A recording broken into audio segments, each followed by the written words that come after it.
আসসালামু আলাইকুম প্রিয় আইন শিক্ষার্থী ভাই বোনেরা, কেমন আছেন? ফৌজদারি কার্যবিধির যে ধারাবাহিক ক্লাসগুলো আমরা করে আসছি, সেই ক্লাসের আজকে 19তম চ্যাপ্টারের ক্লাস হবে। আমরা ইতিপূর্বে 16-17 চ্যাপ্টারের ক্লাস করেছি এবং 18 চ্যাপ্টারটা বাতিল।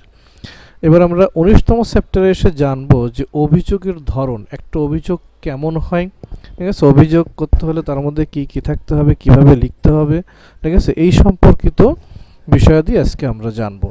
তো এখন এখানে দেখেন আমি লিখে রেখেছি সি, মানে আমাদের 4-এর 1-এ সি, সেখানে কিন্তু অভিযোগের সংজ্ঞা দেওয়া ছিল চার্জ। তো আসলে আমরা এই 21 থেকে 35 পর্যন্ত মোটামুটি জানলে আমরা এই একটা অভিযোগ কেমন হবে, ঠিক আছে, কিভাবে লিখতে হবে, তার মধ্যে কি কি উপাদান থাকতে হবে, সেই বিষয়ে আমরা জেনে যাব। 221 ধারায় এখানে বলছে অভিযোগে অপরাধের বিবরণ থাকতে হবে। তার মানে যে অভিযোগের যে ফর্মটা হবে, যেখানে আমরা অভিযোগ করব, যে অভিযোগটা লিখবো, সেখানে কি থাকবে? অপরাধের বিবরণ থাকবে। এর ওরা সাব পয়েন্ট দিয়ে আরও অনেক কথা আছে, যে অভিযোগের সুনির্দিষ্ট নামই যথেষ্ট বিবরণ। যেহেতু এখানে বিবরণ দিতে বলছে, একটা অভিযোগের যথেষ্ট মানে সুনির্দিষ্ট নাম, যেমন চুরি একটা সুনির্দিষ্ট নাম, হত্যা একটা সুনির্দিষ্ট নাম, এই নামটাই যথেষ্ট বিবরণ। এরপরে আবারও বলছে অভিযোগের সুনির্দিষ্ট নাম না থাকলে যেভাবে উল্লেখ করতে হবে সেই বর্ণনাটা দিয়ে দিচ্ছে। অভিযোগের যদি সুনির্দিষ্ট নাম না থাকে, সেই ক্ষেত্রে এমনভাবে তার বর্ণনাটা দিতে হবে যেন বিচারক এই বুঝতে পারেন যে আসলে কি অপরাধ হয়েছে। এরপরে আছে অভিযোগে কি বোঝানো হয়েছে, ঠিক আছে, যে আপনি কি প্রতিকার চাচ্ছেন বা কি অভিযোগ করেছেন, সেই বিষয়টা বিচারককে বোঝাতে হবে। যে আইনের ধারায় অপরাধ, সেই আইনের ধারা উল্লেখ করতে, যে আইনের আপনি অভিযোগ করছেন, সেই আইনের ধারা উল্লেখপূর্বক কী করতে হবে, যে অভিযোগটা লিখতে হবে। এরপরে পূর্বদণ্ডর বিষয় উল্লেখ করতে হবে, তার বিষয়ে যে পূর্বদণ্ড থাকে সেই বিষয়টা উল্লেখ করতে হবে। আর অভিযোগের ভাষা, অভিযোগের ভাষাটা ইংরেজি অথবা আদালতের ভাষায় হবে, ঠিক আছে। মোটামুটি 121 ধারার কিছু উপাদান আছে, উপধারা আছে, সেই বিষয়গুলো, এই মেইন কথাগুলো মুখস্থ রাখলে আশা করি হয়ে যাবে। তবে পরামর্শ থাকবে, এখানে কিছু উদাহরণ আছে, মূল বই থেকে আপনারা সেই উদাহরণগুলো একটু পড়বেন। 222 ধারায় যে বিষয়টা বলা হয়েছে, যে সময়, স্থান বা ব্যক্তি সম্পর্কে বর্ণনা থাকতে হবে। হ্যাঁ, আচ্ছা, সময়, স্থান, ব্যক্তি সম্পর্কে বিবরণ দিতে হবে। দেখেন, সময়, স্থান, ব্যক্তি সম্পর্কে পূর্ণ বিবরণ থাকতে হবে। আসলে কোন সময়ে, কোন স্থানে, কোন ব্যক্তি অপরাধ করেছে, ঠিক আছে, কোন কোন বস্তু ব্যবহার হয়েছে, সেই বিষয়গুলো বিবরণ থাকতে হবে। এবার দেখেন, এখানে একটা তথ্য উল্লেখ করেছে, অপরাধমূলক বিশ্বাসভঙ্গ অথবা অসাধুভাবে অর্থ আত্মসাতের অভিযোগে টাকার পরিমাণ ও অপরাধের মোটামুটি বর্ণনা থাকতে হবে।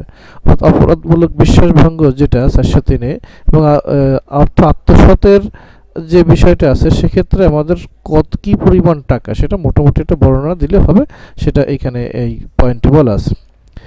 223 ধারায় যেটা বলছে, যে অপরাধ সংগঠনের পদ্ধতি যখন অবশ্যই উল্লেখ করতে হবে। কিছু কিছু জায়গা আছে সেখানে অবশ্যই উল্লেখ করতে হবে কিভাবে অপরাধটা সংগঠন হয়েছে।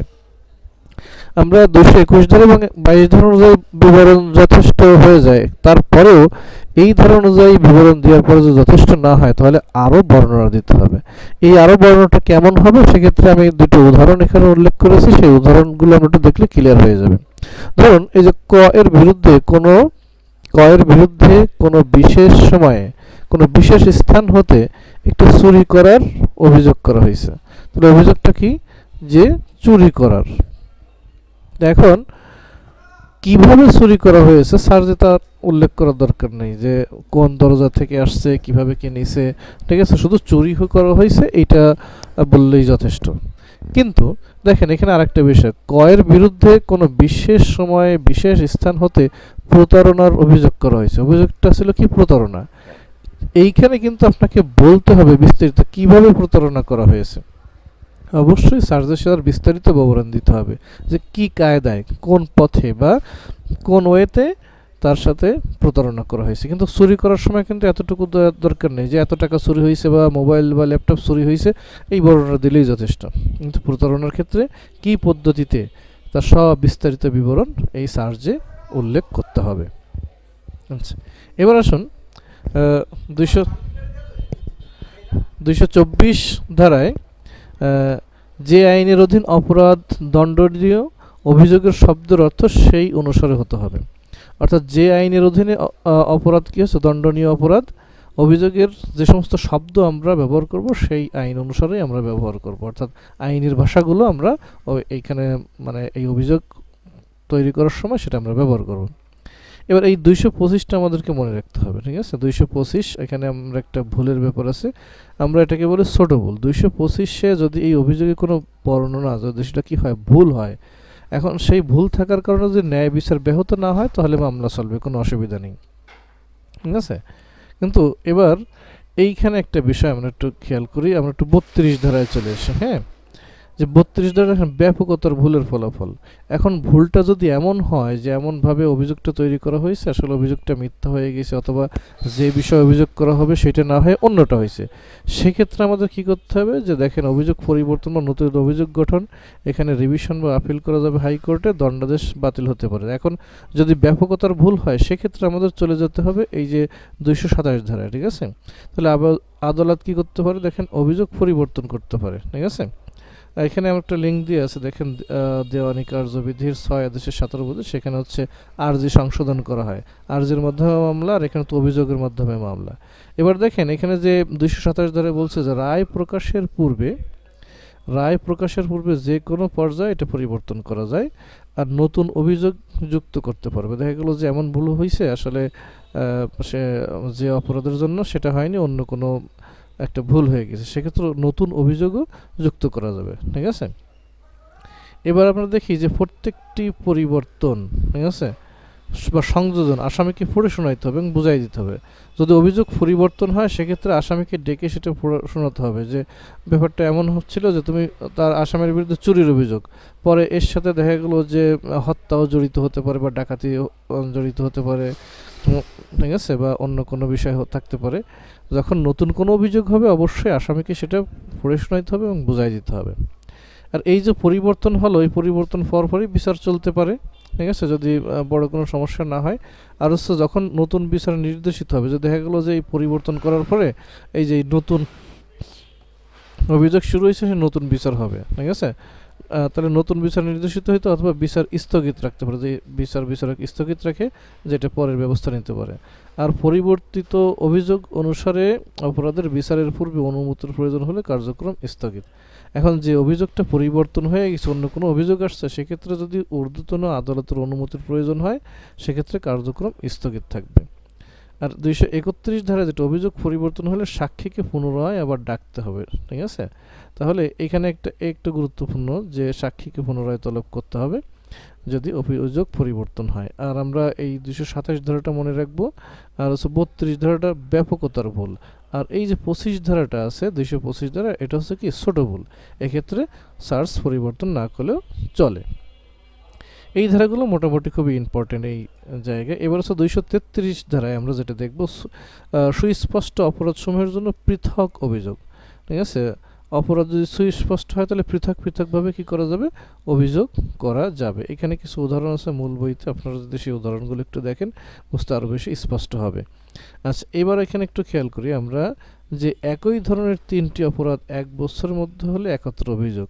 এক ব্যক্তি একই ধরনের অপরাধ করেছে 1 বছরে, ঠিক আছে, একই ধরনের 3টি অপরাধ করেছে এক বছরে, তাহলে এই একটা চার্জে মানে একটা পিটিশনে বা একটা অভিযোগেই এই 3টে অপরাধের বর্ণনা দিয়ে তার বিরুদ্ধে মামলা পরিচালনা করা যাবে, সেটা হচ্ছে 134।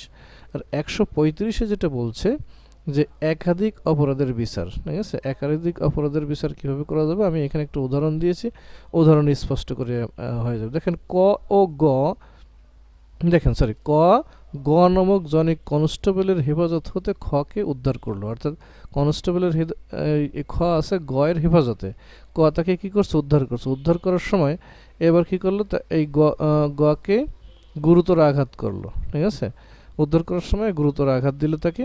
এবার ককে দণ্ডবিধি 235-এ, ঠিক আছে, এই যে 225-এ এই যে হেফাজত হতে উদ্ধার করছে এর জন্য হচ্ছে তাকে শাস্তি দেওয়া যেতে পারে। আর আঘাতের যে শাস্তি সরকারি কর্মকর্তাকে সেই 233 ধারায়, ঠিক আছে, এই ধারায় সার্চ করা যেতে পারে এবং তাহাকে উহার জন্য দণ্ডিতও করা যেতে পারে। তার মানে একাধিক অপরাধের বিচার, সেক্ষেত্রে 235 ধারা। তাহলে আমাদের অভিযোগ কেমন হবে, ঠিক আছে, কয়েকটা অপরাধ করলে কিভাবে অভিযোগ করতে হবে, একই ধরনের অপরাধ যে 3টে 1 বছরে হওয়ার মধ্যে হয় তাহলে কিভাবে অভিযোগ করতে হবে, অভিযোগের ভাষা কী হবে, ভুল হলে কী হবে, ঠিক আছে, অভিযোগ যদি নতুন করে আবার করা লাগে বা ব্যাপকতার ভুল হলে কী হবে, এই সব বিষয়গুলো, ঠিক আছে, কোন এই যে 221 থেকে শুরু করে এই 35 পর্যন্ত যদি আমরা দেখি এই 19তম চ্যাপ্টারটা, তাহলে আশা করি ক্লিয়ার হয়ে যাবে। তো আজকে এই পর্যন্তই আলোচনা। যদি আপনাদের আরও কিছু জানার ইচ্ছা থাকে অবশ্যই কমেন্ট বক্সে জানাবেন। আমরা ভিডিওকে আরও সুন্দর করে সাবলীল করে আপনাদের সামনে উপস্থাপন করার চেষ্টা করব। সেই পর্যন্ত সবাই ভালো থাকবেন, সুস্থ থাকবেন। পরবর্তীতে আপনাদের পরবর্তী চ্যাপ্টার নিয়ে কথা হবে। আল্লাহ হাফেজ।